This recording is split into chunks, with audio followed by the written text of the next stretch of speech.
Maintenant, en France, on prétend que l'extrême gauche, hein, ce que vous appelez extrême gauche, parce qu'on le rappelle, et les filles n'est pas d'extrême gauche. Hein. Que vous le vouliez ou non, ici on est ici pour parler en termes de facts, hein, ce qui est factuel, ce qui est inscrit sur papier, ce qui est reconnu par des instances juridiques qui se valent, pas de votre pensée personnelle. Étant donné que vous êtes vraiment hyper motivé à crier sur tous les toits que l'extrême gauche tue, alors que, encore une fois, la seule personne qui a été tuée n'est pas une personne considérée comme un PDG ou un politique, il n'y a eu que Quentin.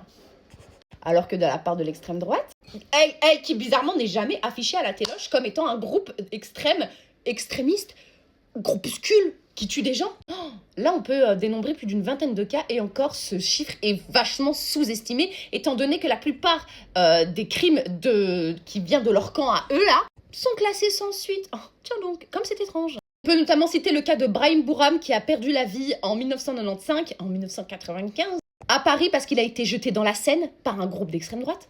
2 ouvriers turcs qui ont été tués à Chateaubriand en 84 par un groupe d'extrême droite.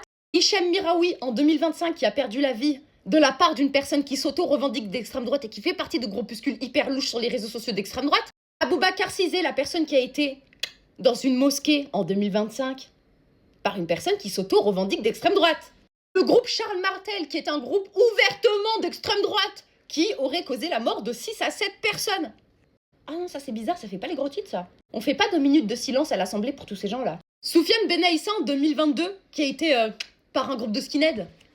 Ilan Halami, qui a été enlevé et séquestré en 2006 en région parisienne par un groupuscule revendiqué d'extrême droite. Clément Méric en 2013 en région parisienne, qui a été tué lors d'une rixe.